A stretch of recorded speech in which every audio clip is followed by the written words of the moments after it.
अस्सलामुअलैकुम, मैं आपका होस्ट मोहम्मद इशफाक सुखेरा। कल सुबह 10 बजे फॉरेन फंडिंग का फैसला सुनाने जा रहा है इलेक्शन कमीशन। अब मुख्तलिफ क्या सराहियाँ हो रही हैं कि अब क्या होने जा रहा है। मैं भी आपसे इज़हार ख्याल करना चाहता हूँ कि क्या होने जा रहा है। क्या पार्टी बैन हो सकती है? क्या इमरान खान ताहयात नाअहल हो सकते हैं? इमरान खान को कैद हो सकती है? या इससे बिल्कुल बरक्स होगा? इससे बरक्स क्या होना है कि वो सिर्फ यही कह दें कि जो आपका फॉरेन फंडिंग का पैसा है वो वापस कर दो, जो पीटीआई के लिए बिल्कुल आसान होगा।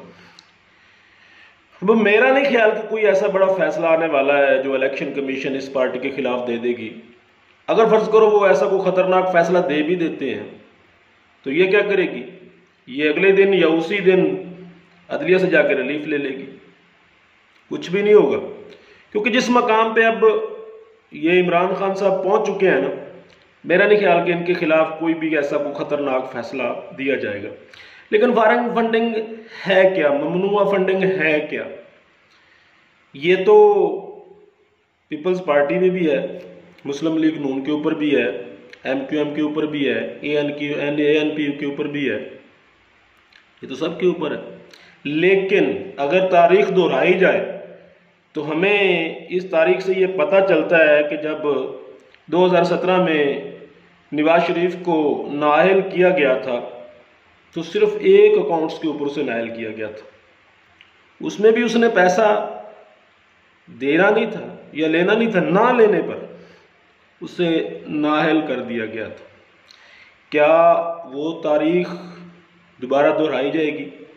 क्या इस लाडले के खिलाफ भी कोई ऐसा सख्त एक्शन लिया जाएगा जिससे जितनी भी पाकिस्तान की सियासी पार्टियां हैं उनके अंदर एक नज़्म आए? क्या इदारे, इलेक्शन कमीशन, अदलिया इस मुल्क में कोई ऐसा किरदार अदा कर सकती हैं जिससे ये जो पार्टियां हैं, सियासी पार्टियां हैं, ये एक नज़्म के साथ चलें? नहीं हो सकता। ये अब बात पता क्या है? डर है, कहीं ना कहीं खौफ है, क्योंकि बार बार जो बयानिया दिया जा रहा है इलेक्शन कमीशन को, चीफ इलेक्शन कमीशन को फारग किया जाए, उसे इस्तीफ़ा देना चाहिए, उसे हम नहीं मानते, वो नून का, मुस्लिम लीग नून का कारकुन है, वो सियासी पार्टी सियासत में आ चुके हैं, सियासी हरीफ बन चुके हैं, यहाँ पे ख़तरा कोई है। लेकिन अब जिस पोजीशन पे इमरान खान साहब खड़े हैं, ऐसा हो नहीं सकता कि उनके से खिलाफ कोई बड़ा फैसला आ जाए। अगर बड़ा फैसला आ भी जाता है तो उससे फ़र्क मेरे ख्याल में कोई नहीं पड़ेगा। वो अगले दिन या उसी दिन ही जाके अदलिया से रिलीफ ले लेंगे। थोड़ा सा मैं आपको बताता चलूँ कि फॉरेन फंडिंग है क्या, ये मामला क्या है। 2008 से 12 तक पीटीआई ने तकरीबन 1 अरब 33 करोड़ के अतियात जो है वो इलेक्शन कमीशन को ज़ाहिर किए। उसके बाद बहुत सारी फंडिंग्स हुई जिसको ज़ाहिर ना किया गया। फिर 2014 में इनके अपने एक मुनहरफ रुकन ने, अकबर एस बाबर ने, इनके खिलाफ रिट दायर कर दी कि इनकी बाहर से जो रकम आ रही है, जो फंडिंग हो रही है, उनमें बेज़ाब्तगियाँ हैं। फिर ये केस चलता गया, लटकता गया।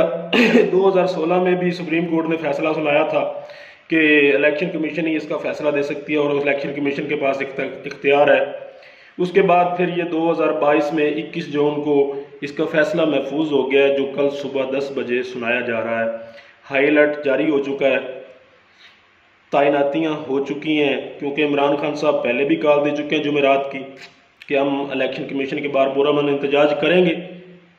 लेकिन कल का भी सुबह 10 बजे हमारी दुआ है कि अल्लाह पाक इस मुल्क के लिए कुछ बेहतर करे, जो भी हो इस मुल्क के लिए बेहतर हो, इस मुल्क के लिए नुकसान देना हो। तो कल देखते हैं कि क्या बनता है। अस्सलाम।